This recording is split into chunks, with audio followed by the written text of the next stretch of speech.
banget. Dan nggak mungkin yang masak 1 orang, 2 orang.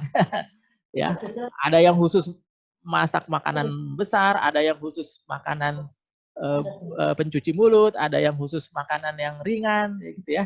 Nah, itu butuh orang-orang arranger. Kalau kita punya bisnis catering yang besar gitu ya, butuh orang-orang yang arranger, ya.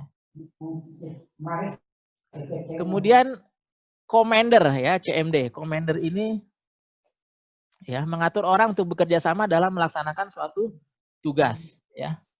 Mereka yang punya bakat ini senang sekali mengatur penempatan atau penugasan orang. Nah, kalau arranger itu kan sukanya mengatur.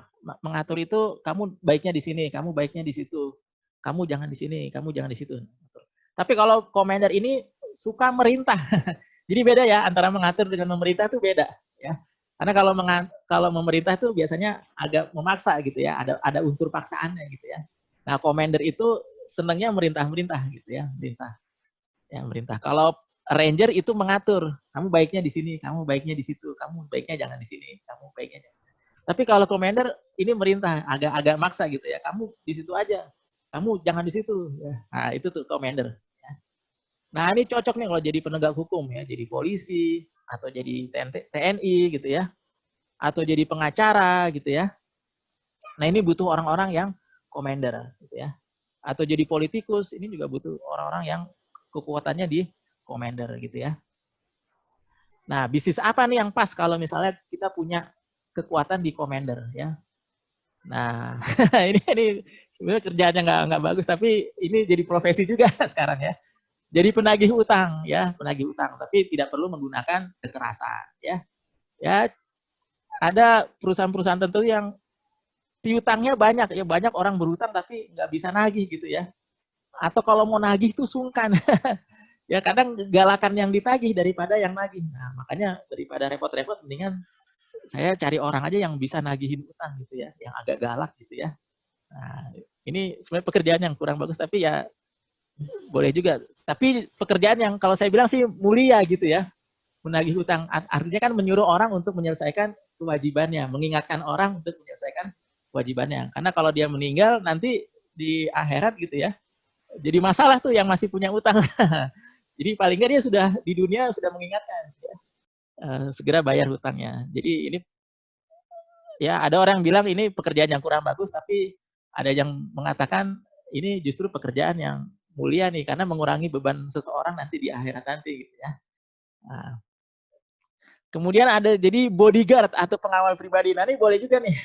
Jadi kalau ayah bunda komendernya merah atau kuning gitu ya, ya biasanya ada orang-orang yang kemana-mana tuh harus dikawal gitu ya, nggak berani sendirian ya.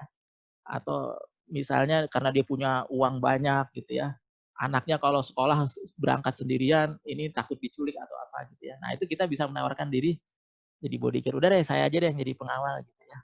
Nah, ini juga bisa jadi bisnis sampingan gitu ya. Bisnis sampingan gitu ya. Bahkan kalau di negara-negara lain gitu ya, ini sudah jadi bisnis sendiri nih, bisnis besar gitu ya. Jadi pengawal pribadi. Ya. Kemudian mediator atau MED ya. Nah, ini singkatannya MED ya, MED. Mengatasi dan menyelesaikan konflik antar dua pihak yang berseteru ya. Nah, sifat mereka ini keras menghadapi orang lain akan tetapi tidak menyukai konflik gitu ya. Tegas tapi tidak suka ribut. Nah, ada orang yang tegas tapi sukanya ribut. Kalau mediator ini tegas tapi dia nggak senang ribut-ribut gitu ya. Nah, ini dia bisa jadi pengacara, bisa jadi polisi gitu ya, atau bisa jadi juru damai gitu ya, bisa. Nah, bisnis apa nih yang pas kalau misalnya kita punya kekuatan di mediator?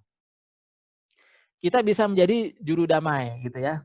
Misalnya RT RT sini sama RT sana lagi ribut nih, warganya sering berantem. Nah, kita bisa menawarkan diri jadi juru damai gitu ya. Ya nanti apakah ada duitnya atau enggak ya itu urusan belakangan lah. Yang penting bakat kita kan tersalurkan dulu gitu ya, kekuatan kita tersalurkan.